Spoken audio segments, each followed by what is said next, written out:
하나님의 부르심 다섯 번째, 에베소서 1장 4절 말씀 같이 하겠습니다. 곧 창세전에 그리스도 안에서 우리를 택하사 우리로 사랑 안에서 그 앞에 거룩하고 흠이 없게 하시려고. 아멘. 제가 어떻게 처음에 교회 다니게 됐는지 여러 차례 말씀을 드렸습니다. 이제는 뭐 다 외우셨죠? 동네 아주머니가 교회 가면 학용품 준다, 이 말에 학용품 귀하던 때, 또 제가 아주 시골에서 이렇게 자랐기 때문에, 여러분 보시기에 도시에서 태어나서 쭉 자란 것 같지만 제가 시골 출신입니다. 뭐 웃지도 않네요. 그런데 아주머니가 그 교회 가면 학용품 준다, 이 말을 듣고 제가 열심히 뛰었습니다. 뭐 심지어 하루에 2탕 뛴 적도 있고요. 어느 게 또 준다 하면 또 가기도 했고, 또 그때, 지금은 권사님이지만 그때는 성당 다니던 고모를 따라서 제가 앞에 나가서 엄마야 누나야 강변 살자 노래도 부르고 이랬었어요. 여러분은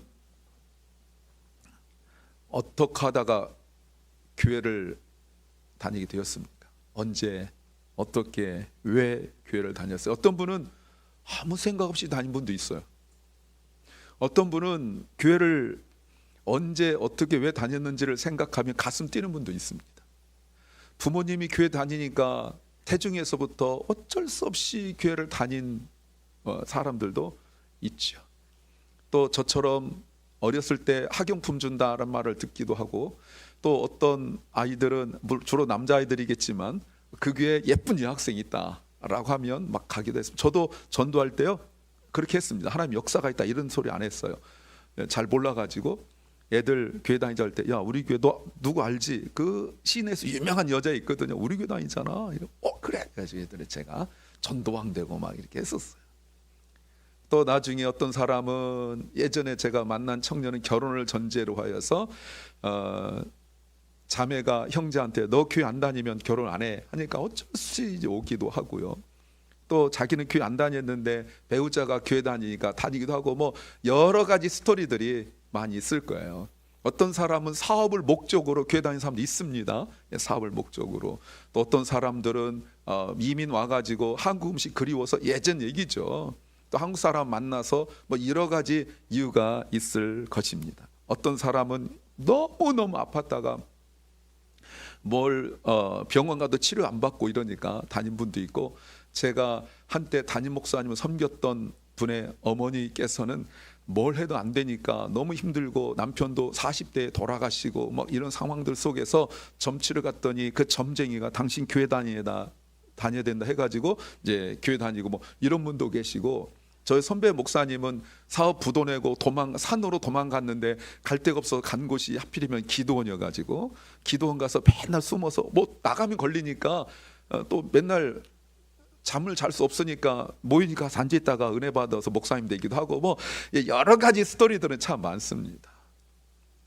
한국 교회사에서 보면 이게 서양 문물로 돼 있어가지고요, 또 교회 가면 뭔가 서양적인 걸 학문을 배운다 해서 다닌 분들도 계시기도 하고, 또 선교 초기에 교회에서 선교사님들이 병원 세우고 학교 세우고 이러니까 그 혜택 보려고 나온 분들도 있고, 일제 강점기에 뭐 무능력한 왕과 그리고 자기들 이익만 탐하는 그 정치권의 지도자들 때문에 너무 그 절망한 나머지 그래도 일본의 어떤 저항해보고, 또 그 세상 타락한 모습을 보면서 뭔가 위로를 받으려고 교회 다닌 분들도 있습니다.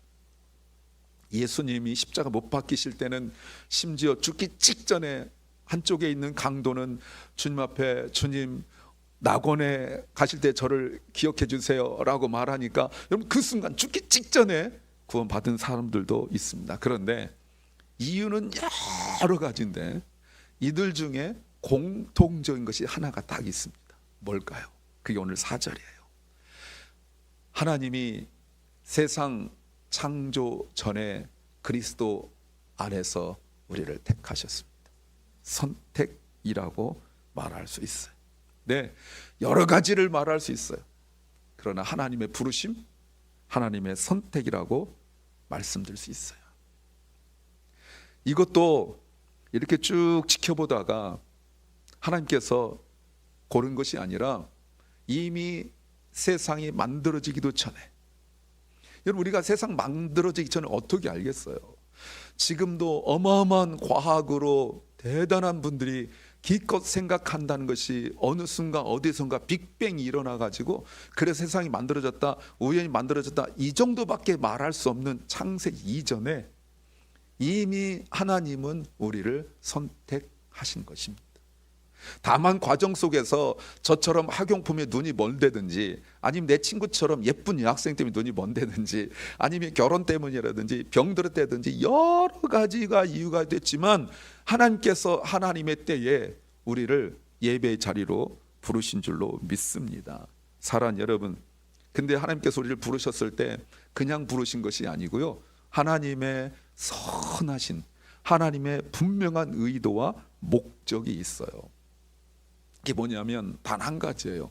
하나님 앞에서 거룩하고 흠이 없게 하시려고. 이게 오늘 핵심입니다. 하나님 앞에서 거룩하고 흠이 없게 하시려고. 잘 보세요. 세상 앞에서가 아닙니다. 나 자신에게도 아닙니다. 여러분, 우리가 인생을 산 만큼 그 영혼이, 마음이 둔해지지 않았다면 자기 자신에 대하여 그렇게 만족한 사람이 많이 없어요. 나이 먹었는데 자기 자신에서 만족하고 이 정도면 괜찮지 않은 사람은 타락한 사람이라고 제가 주중 새벽 기도 때 말씀을 드렸죠. 여러분, 우리가 인생 살면 살수록 양심이 있는 사람이면 사람일수록 자기 자신에 대하여 그렇게 썩 내세울 만한 것이 있다라고 말하지 못하고 있어요. 내가 나 자신도 내가 용납하지 못하는데, 내가 나 자신에 대하여 100점을 줄 수 없는데 다른 사람인들, 내 배우자, 내 자녀, 내 부모가 나에 대하여 100점을 주겠냐고요. 물론 예외는 있습니다. 이번에 제 아들이 미국 와서 처음으로 한국을 갔어요. 누나들 둘하고 같이 갔습니다. 할머니 두 분이서 손주를 오랜만에 보셨잖아요. 장손 아닙니까? 뭐 예쁘다, 뭐 잘생겼다, 심지어 외삼촌들을 막 너 공유 닮았다는 등 뭐 이렇게 하니까 애가 막, 아빠 전화 와가지고, 아빠 왜 삼촌들은 할머니는 나만 보고 잘생겼다고 그래요? 뭐 내가 잘생긴 했지만 뭐 이렇게. 예외는 있어요.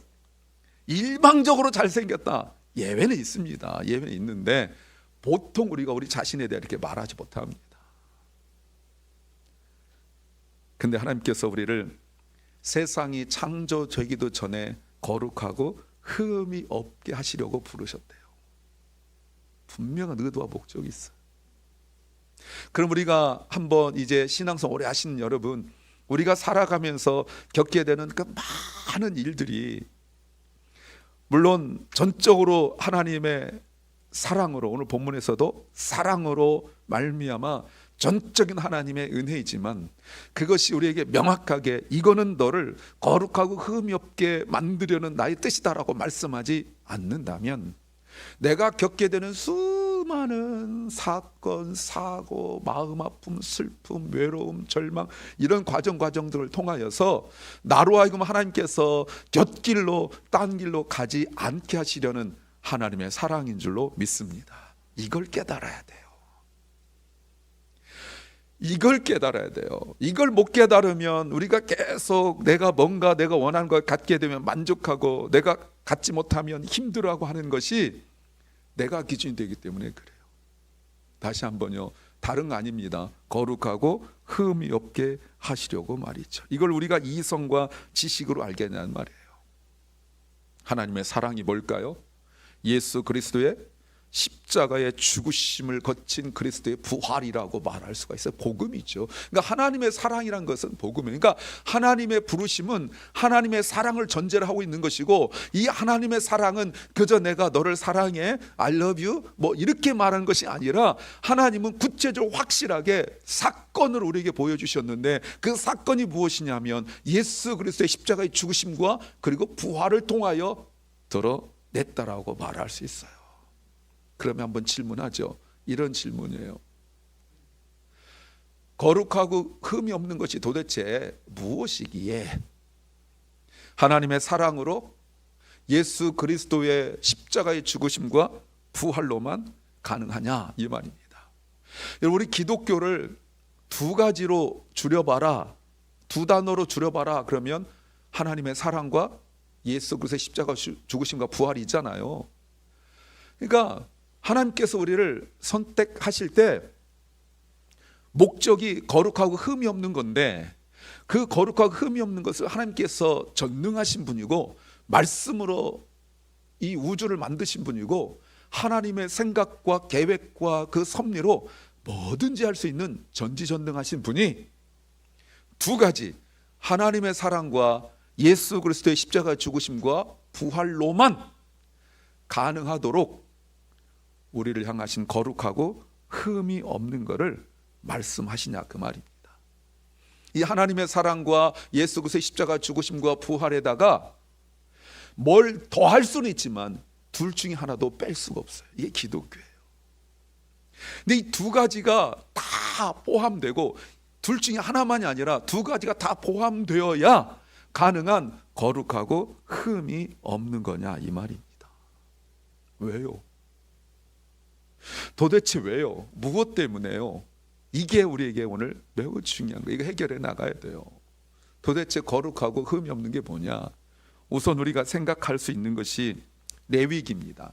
레위기 1장 3절 말씀에 만일 그 제물이 예배 때입니다. 소를 잡아 불로 태워 바치는 번제라면 소조차도 흠 없는 거라고 말씀하고 있어요. 소 하나 바치는 건데 그것도 흠 없는 거라고 말씀하고 있어요. 반드시 흠이 없는 상태여야 되고 하나님께 제물을 드릴 자격이 흠 없는 거라고 말씀드릴 수 있어요. 구약의 제물처럼 그리스도인들이 거룩한 삶을 하나님 앞에 살아야 되는데, 내가 그리스도인으로서 하나님께 드릴 수 있는 존재가 된다는 것은 거룩하고 흠 없는 것만 가능한 일이에요. 무슨 말입니까? 우리가 하나님의 사랑과 예수 그리스도의 죽으심과 부활을 통하여서만 하나님 앞에 올 수 있는 자격을 가졌다는 뜻입니다. 뭐죠? 예배예요. 예배는 아무나 드린 게 아닙니다. 예배는 아무나 드리는 게 아니에요. 진정한 예배라고 굳이 이렇게 조건을 다르면, 왜냐하면 내가 기쁘게 받을 수 있는, 하나님께 온전한 예배를 드릴 수 있는 단 한 가지 조건은 하나님의 사랑과 예수 그리스도의 죽으심과 부활하심을 통하여 거룩하고 흠 없는 존재라는 것을 드러내는 거예요. 누구도 인정하지 않겠지만, 아무도 인정하지 않겠지만, 그래서 제가 하나님 앞에서라고 말씀을 드렸잖아요. 그 사람들이, 잘 모르는 사람들이, 예수 믿지 않든 또는 그 예배 감격과 은혜가 없는 사람들이 종종 말하기를, 그래 예배 드리면 뭐 어쩌라고 라고 말할 수 있을 때 우리는 그들을 불쌍히 안타깝게 여겨야 돼요. 왜요? 예배자는 아무나 예배자가 되는 것이 아니기 때문에 그런 겁니다. 사랑하는 여러분, 그래서 하나님이 우리를 선택하신 거예요. 언제요? 세상이 창조되기도 전에. 여러분, 우리가 거룩하게 된다는 이것이, 거룩하게 되고 또 하나님 앞에 흠없는 존재가 된다는 것이, 하나님께서 말씀으로 너 거룩해, 너 흠없이 돼, 이거 못 하시겠어요? 근데 하나님이 그렇게 하지 않으셨다는 거예요. 하나님이 우리를 하나님의 사랑과 예수 그리스도의 죽으심과 부활하심을 통해서만 하나님 앞에 거룩하고 흠이 없는 존재로 우리를 만드셨다는 뜻입니다. 하나님의 선택이에요. 하나님의 선택에는, 이 선택이라는 단어에는 크게 두 가지 의미를 보셔야 돼요. 하나는 매우 중요한 건데요, 하나는 성경 밖에서의 선택이 있고 하나는 성경 안에서의 선택이 있어요. 성경 밖에서의 선택은 이렇게 생각하시면 됩니다. 이제 며칠 후면 미국 대통령 그리고 국회의원 뭐 이런 사람들 뽑잖아요. 여러분 누굴 뽑겠습니까? 저거 대통령 뽑으면 나라가 망할 것 같다? 뽑겠습니까? 안 뽑습니다. 어떤 사람이 대통령 돼가지고 내가 한번 대통령 연습해 볼 텐데 뽑아주세요. 나 아무것도 모르지만 나 뽑아주세요. 안 뽑습니다. 내가 대통령 뭐 예를 들어 4년 5년 뭐 이렇게 할 때, 여기 미국 4년이니까 4년 할 때 3년 동안은 나라를 다 망하게 하고 다 말아먹고 4년째 정신 차려 해볼게요. 절대 안 뽑죠. 나랑 같은 당이 아니어도 안 뽑는데 그딴 소리한테 뽑겠습니까? 안 뽑아요. 심지어 여러분, 사장님이 직원들 뽑을 때도 정말 회사에 쓸만한 사람, 처음에 들어오자마자 쓸만한 사람 뽑지, 와가지고 회사 엉망으로 만들고 말아먹을 사람 뽑지 않아요. 회사에서 나에게 이익이 될 사람 뽑지, 회사에 이익이 되고 또 선거를 하더라도 대통령이나 국회의원이나 이런 사람들이, 시장 이런 사람들이 나에게 유익이 될 사람 뽑아요. 물건을 고를 때도 마찬가지죠. 여러분, 사과를 사고 뭐 이렇게 생선 사고 과일 사고 이럴 때 여러분 보기 좋은 거 고르잖아요. 한번 예를 들어 볼게요. 자, 아들이 이제 첫 차를 샀다고 생각해 봅시다. 딸보다 아들이 나을 것 같아요. 아들에게 첫 차를 산다고 해요. 자기가 알아보겠다고 설치하고 막 이럽니다. 근데 차를 딱 끌고 왔는데 자그마치 뭐 여력이 있으니까 돈을 넉넉하게 줬는데 끌고 왔는데 차가 덜덜덜덜덜덜덜 거리고 페인트 다 벗겨지고 유리창은 다 깨지고 뭐 딱 봐도 한 1,000불밖에 안 될 것 같은데 아들이 뭐라고 말하냐면, 엄마 아빠 이거 5만 불 줬어요. 딱 그래 봐요. 그럼 엄마 아빠 얼마나 화가 나겠어. 너 지금 정신 있냐? 너 사기당한 거야. 아빠 괜찮아요. 페인트 쫙 칠하면 괜찮아요. 여러분, 그 말을 듣고 엄마 아빠가 야, 얘가 보는 안목이 있다, 여러분 이러겠습니까? 안 돼요. 여러분, 분통 터지죠. 너는 왜 보는 눈이 그밖에 없니? 너는 왜 선택을 그밖에 못하니? 라고 하는 것이 세상적 안목이에요. 성경 밖에서의 안목이에요. 이미 자격이 갖춰진, 나에게 유익이 되는, 적어도 그 값어치는 하는 이런 선택을 원해요. 만약에 지난번도 말씀드렸는데 제 후배 목사님이 그 미국 중부 지역 이쪽 사는데 지나가다가 그냥 이렇게 야드 세일을 하고 있으니까 가방 하나를 이렇게 딱 샀다고 그랬죠. 3불 주고 온가 샀다고 그랬죠. 근데 그거를 소셜미디어에 딱 올리는 순간 밑에 댓글이 어마어마하게 달렸어요. 왜요? 그게 600-700불짜리예요. 근데 그냥 3불 주고 판 거예요. 제가 그 목사님한테 진지하게 얘기했습니다. 목사님, 내가 4불 줄게. 3불 주고서 2불 남는 거 아니에요? 예. 팔겠습니까? 보세요 여러분, 이럴 때 얼마나 흐뭇해요. 몇백 불짜리를 3불 주고 샀다는 사람들이 다 부러워하잖아요. 보세요 여러분, 선택이란 게 그거예요. 근데 하나님 선택은 그렇지 않습니다. 에베소 2장에 보시면 죄와 허물로 죽었던 우리를 하나님 선택하세요. 지난번 보셨지만 세상에서 우리는 학벌로나 문벌로나 그리고 여러모로 내세울 수 없는 존재들인데 하나님을 사랑하셔서 선택하셨어요. 하나님이 손해나도 대단히 손해나요. 이런 우리를 하나님께서 온전하게 그리스도인답게 예배자로 세워나가는 일이 하나님께서 그저 말씀으로 되겠냐는 말이에요. 두 가지예요. 하나님의 사랑과 예수 그리스도의 죽으심과 부활하심이 없으면 우리는 오늘 이 자리에 없다, 그 말입니다. 그래서 우리가 예배 드리는 것이 이게 보통 일이 아니에요. 오늘 시간 남고 그 여력이 있어서 마음이 있어서 왔다고 생각하시면 나만 생각한 거예요. 누굴 생각하셔야 돼요? 하나님을 생각하셔야 돼요. 나 하나 이 자리 끌어놓으려고 하나님께서 얼마나 수고하고 애쓰셨는지, 하나님을 나타낼 수 있는 사랑, 우리 하나님 사랑하면 다 포함되잖아요. 하나님의 사랑으로, 능력이라고 말하지 않습니다. 왜 능력이 안 되겠어요? 능력이라고 말하지 않아요. 하나님의 사랑으로만, 그리고 하나님의 독생자 예수 그리스도를 죽이시고 살리셔야만 오늘 이 자리에 있는 줄로 믿습니다. 이게 우리의 특권이고 이게 우리의 감사예요. 세상에서 선택은 내가 선택한 사람의 요구가 있어요. 하나님의 선택이 우리에게 단 한 가지입니다. 하나님 앞에 거룩하고 흠이 없게 하시려고. 이미 그러나 그것도 내 힘으로 된 것이 아니라 하나님의 사랑으로 예수 그리스도의 그리스도 죽으심과 부활하심으로 이루어진 줄로 믿습니다. 그러니 나 자신을 여러분 함부로 대하면 안 돼요. 누가 나를 함부로 대한 건 그거 어쩔 수 없어요. 왜? 그 존재밖에 안 되니까. 그럴 수 있잖아요.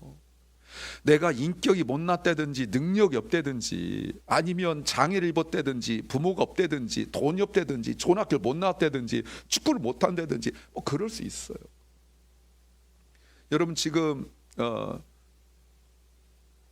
다저스하고 이제 뉴욕 양키즈하고 어제까지 2대0으로 이겼습니다. 기쁘죠. 그 중에 특별히 현수라는 한국 선수가 너무 잘해서 더 기쁘기도 하고요. 오타니가 돈이 어마어마하게 많습니다. 왜요? 단장이랑 친해서 그런가요? 아니에요. 실력이 그 정도 되니까 돈을 준 거예요. 이게 세상의 선택이에요. 근데 지금 포스트 시즌 와가지고 뭐 안타 잘 못 치고 뭐 홈런도 잘 못 치고 어제는 또 무리한 그 스틸 하다가 또 어깨 다치고 막 이렇습니다. 그럼 사람들이 밑에 기자들이 당장 뭐라고 써요? 돈값 못한다. 선택의 결과를 보여줬는데 못하고 있는 거예요. 사랑하는 여러분, 하나님이 우리를 선택하시고 요 모양 요 꼴로 신앙생활을 하고 있는데 하나님 후회하실까요?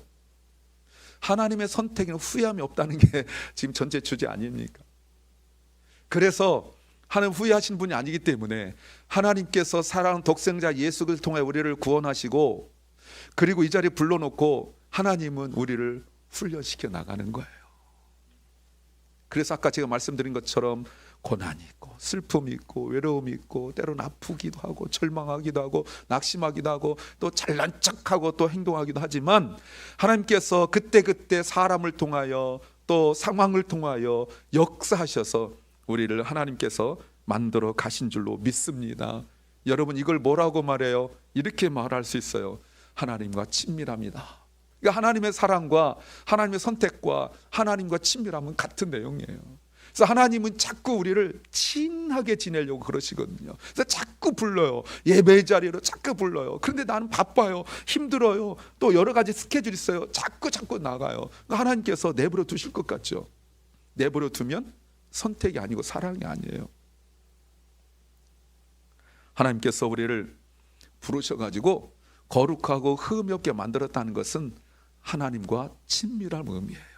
비로소 하나님 앞에 나올 자격을 갖게 되었다라고 말합니다. 이건 노력이 아니에요.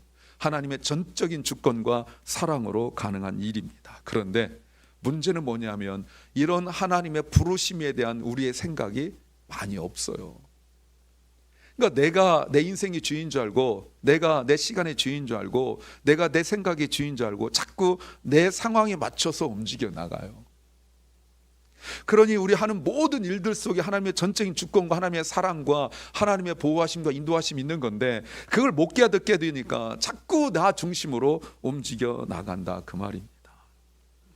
그러면요 세상적 가치와 기준이 나를 지배하고 영향을 끼쳐서 마치 우리가 자격이 되는 사람 투표할 때 선택하고 자격이 되는 직원을 뽑고 하는 것처럼 자꾸 나의 모든 상황을 하나님의 섭리 가운데 하나님 뜻 가운데 해석하지 않고 자꾸 내가 뭐라도 됐냐 하나님을 심판하려고 하나님을 심사하려고 한다 그 말입니다. 사랑하는 여러분, 아니면 또 반대로 자기 자신을 너무 낮춰보고 나 별거 아니야 절망하고 나는 능력도 없어 실력도 없어. 여러분 세상이 말하는 거 맞아요. 예, 맞아요 여러분. 그 사람들이 내가 예를 들어서 어디 이력서를 냈는데 지원했는데 떨어지고 여러분 그게 우리 맞아요. 그게 우리 맞습니다. 근데 여러분 그러나 우리가 그렇게 부족하고 연약해서 내가 더 노력하여 세상에서 보란듯이 성공하겠다 이것이 하나님 뜻이 아니에요. 물론 그렇게 노력은 해야죠. 근데 하나님 우리에게 진짜 원하는 건 뭐예요? 이 세상의 가치 기준 세계관 그 강력한 문화적 내러티브 속에서 자격을 갖춰야 되고 실력을 갖춰야 되고 또 누구든지 원하면 사용될 수 있는 그런 어떤 자격 조건이 올라가는 것보다 더 중요한 것은 하나님 앞에 거룩하고 흠없는 예배자로 세움받는 것임을 믿고 깨닫기를 소망합니다. 사랑하는 여러분, 그래서 우리 인간들이 사람들한테 실망하고 자기 자신한테 실망하는 이 절망감이 나쁜 것이 아니라 우리 인간들이 절망적인 상태를 인식할 때 비로소 이런 나를 사용하시고 이런 나를 사랑하시고 이런 나를 구원하시는, 그래서 우리를 예배자로 불러주셔서 하나님과 친하게 지내려는 하나님의 은혜가 얼마나 큰지 비로소 깨닫게 되는 거예요. 그래서 우리가 진짜 은혜를 받은 사람은 내가 하나님 앞에 올 수 있는, 예배자로 사용받을 수 있는 것이 얼마나 큰 것인지, 이 예배 자체가 우리에게 감사고 감격인 것입니다. 기독교 신앙의 깊은 자리로 들어갈수록 내가 다른 것이 아닌 오늘 이 자리에 있는 하나님 앞에 나와 예배하는 이 자체만으로도 얼마나 큰 은혜인지 비로소 깨닫게 되는 거예요. 왜요? 하나님의 사랑과 예수 그리스도의 죽으심과 부활하심이 있어야만 내가 오늘 이 자리에 있기 때문에 그런 것입니다. 사랑하는 여러분, 그런데 우리가 하나님의 사랑과 그 은혜를 의지를 해야 될 이유가 무엇입니까? 또 말씀드리지만 예수 그리스도의 십자가와 그리고 죽으심, 부활하심을 통하여 우리가 비로소 자격을 갖춘 거예요. 하나님께서 우리를 의롭다라고 말씀하실 때 그 의롭다의 그 기준이 우리의 행위나 생각이 있지 않고 예수 그리스도의 죽으심과 부활하심에 있기 때문에 그런 것입니다. 사람들은 나를 손가락질할 수 있고 나 자신도 나 자신을 인정하지 못할 수도 있지만, 그러나 하나님께서 예수 그리스도의 그 죽으심과 부활하심을 통하여 비로소 우리가 자격을 갖췄다라고 선포하신 것이 칭의, sanctification이라고 말할 수 있잖아요. 그래서 우리가 비로소 예수 그리스도를 통하여 우리가 무엇을 갖게 되었냐면 정체성을 갖게 된 겁니다. 이걸 아이덴티티라고 하죠. 무슨 정체성이에요? 그리스도인으로서 정체성, 하나님의 자녀로서의 정체성을 이제 비로소 내가 갖게 된 거예요. 구약의 제사가 하나님 앞에 다 태워드리는 번제를 통하여 그 예배가 완성돼 나가듯이 예수 그리스도의 죽으심으로 말미암아 우리를 거룩하고 흠없는 존재로 만드시는 하나님의 계획이 성취되고 완성되었습니다. 유진 피터슨이 부활을 살라, 영어 제목이 더 좋아요. Practice Resurrection 이라는 제목인데, 이 책에서 이 본문을 그렇게 말했어요. 우리가 단지 죄 용서 받은 것에 만족하지 마라. 그리고 부활 생명 안에서 살아가라, 이렇게 말씀하셨어요. 이 말의 의미가 뭡니까? 예수 그리스도의 순종, 십자가의 죽으심의 그 순종을 기억하며 우리의 모든 날마다의 삶이 부활 생명 안에 있어야 된다는 거예요. 사람들이 나를 어떻게 판단하든, 사람들이 나의 겉모습과 능력, 가진 것, 나의 상황 보고 판단하든 간에 하나님은 우리를 거룩하고 흠없는 존재로 만드시기 위하여 예수 그리스도의 죽으심과 부활하심을 통하여 우리를 이 자리에 불러주신 거죠. 때로는 겪게 되는 절망적 상황이 있을 수 있습니다. 돈 없어서 절망스럽고, 실력 없어서 절망스럽고, 남들보다 내가 가진 것이 없어서 절망스럽고, 또 뭐 키 작아서, 뭐 못생겨서, 여러 가지가 있을 수 있어요. 그런데요, 그럼에도 불구하고 내가 그런 상황들 속에서 새 힘을 얻는 것은 언젠간 내가 돈이 생길 거야, 언젠가는 내가 능력이 있을 거야 라는 막연한 기대와 희망 때문이 아니라, 이미 창세전에 우리를 선택하시고 이미 우리를 위하여 죽으시고 부활하신 예수 그리스도로 말미암은 하나님의 은혜인 줄로 믿습니다. 그래서 여러분, 우리를 설교 제목처럼 하나님의 특별한 설교로 만든 걸작품이라고 우리를 말할 수 있는 거예요. God's special design for you. 사랑하는 주님의 성도 여러분, 하나님은 이미 내가 인식하기도 전에 우리를 선택하시고 이미 우리를 거룩하고 흠이 없게 만드셨어요. 여러분, 이것이 구원이고 이것이 천국 백성의 삶이에요. 아직 예수 그리스도가 이 땅에 오시지 않았기 때문에 우리의 참된 구원은 완전히 이루어지지 못했고, 여전히 세상 속에서 비교당하고 여전히 세상 속에서 여러 가지 가치 기준 가지고 평가되어지고 이렇지만, 그러나 이미 하나님은 우리의 거룩, 우리의 흠없음에 뭘 더하거나 부족하다고 느끼지 않으시고 있다는 사실을 믿으시기 바랍니다. 그래서 이렇게 하나님께서 우리를 사랑하셨다는 것, 선택하셨다는 것이 단순히 이론에 그치지 않고 실제적으로 하나님이 우리를 왜 부르셨는지를 깨닫고, 나에게 일어나는 크고 작은 일들이 우리를 이미 예수 그리스도를 통하여 하나님의 사랑으로 우리를 거룩하게 하시고 흠없게 하셨으나, 우리가 여전히 이 세상 가운데 살아가기 때문에 여전히 세상적인 그 문화 내러티브 속에서 가치가 그리고 능력이, 실력이 판단되고 결정되어지는, 그래서 자기 자신에 대한 스스로 평가와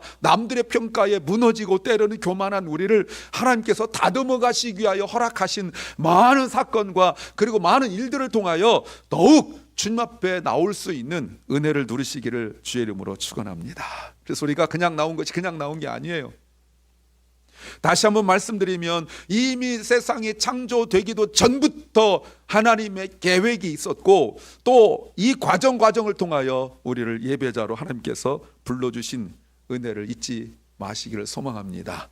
여러분, 오늘이 종교개혁 주일이에요. 507주년입니다. 그 전까지 자꾸 어떤 행위로, 업적으로, 공로로, 능력으로 구원받는다라고 말하던 그 모든 기준을 무너뜨리고 오직 하나님의 능력으로, 하나님의 은혜로, 하나님의 사랑으로 우리가 구원받는다는 사실을 확인한 것이 종교개혁이에요. 우리의 연약함과 한계를 넘어 하나님의 주권과 하나님의 계획 속에 우리가 있음을 믿고 소망하시기 바랍니다. 제가 여러 번 말씀드렸지만 어머니와 제가 한국에서 살 때 어머니가 어떤 일이 생기면 하나님 뜻이 있을까 할 때 제가 어리고 믿음도 없고 그러니까 얼마나 제가 화가 났는지 몰라요. 제가 말씀드렸죠. 영등포 그 추운 데서 버스 타려고 건너편에서 버스 타고 가지고 그때 신월동 살았는데 이 번호 버스 212번인가 요게요. 기다리는데 비 오고 막 바람 불고 추운데 안 와요, 버스가. 그래가지고 버스 오는데 제가 젊으니까 팍 뛰어가서 탁 했는데 어머니가 천천히 오세요. 빨리 타야 되는데 또 다 양보하세요. 빨리 와가지고 어머니 빨리 오세요. 그 앞에 끼어들고 하는데도 어머니가 점점 나로부터 멀어져. 여러분, 제가 이렇게 이만큼 젊으니까 딱 가로막고 올라갔는데 그때 내려올 때 감사하다, 주님의 뜻이다, 제가 이럴 것 같습니까? 말하면 어머니 좀 빨리 오시지. 그럼 어머니가 화를 내고 있는, 또 화를 내고 싶지만 내지 못하고 얼굴이 울그락불그한 저를 향하여 하나님 뜻이 있을 거야. 그러면 마음속의 외침, 무슨 하나님의 뜻이에요 라고 말하고 싶지만 내도 안 합니다. 알았어도 안 해요. 가만히 있습니다. 근데 여러분, 제가 애들한테 지금 그 소리 하고 있어요. 왜 이렇게 어리석어요? 왜 꼭 살아봐야 합니까? 믿음으로 할 수 없을까요? 하나님이 주신 새로운 자격과 은혜를 신뢰하고 하나님의 은혜 가운데 하나님께서 원하신 대로 믿음의 삶을 살아가시기를 소망합니다. 이 과정 속에서 힘들고 어렵지만 하나님께서 우리를 향하신 분명한 특별한 설계가 있다는 사실을 믿으시 바랍니다. 그래서 좋다, 나쁘다 쉽게 말하지 마세요. 힘들다, 어렵다, 안 할란다 라고 쉽게 말하지 마세요.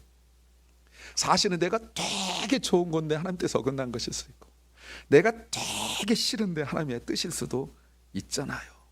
분명한 것은 하나님께서 우리를 부르셨다는 것입니다. 오늘 이 자리에 부르셨다는 거예요. 오늘 이 자리까지 우리가 올 수 있도록 창세 전에 우리를 선택하시고 하나님의 사랑으로 자신의 사랑하는 독생자 예수를 죽이시고 부활하신 그 하나님의 은혜로 새로운 자격을 갖게 된 우리가 하나님의 사랑과 그 은혜를 회복하는 날마다 삶이 되시기를 주의 이름으로 축원합니다. 찬양하기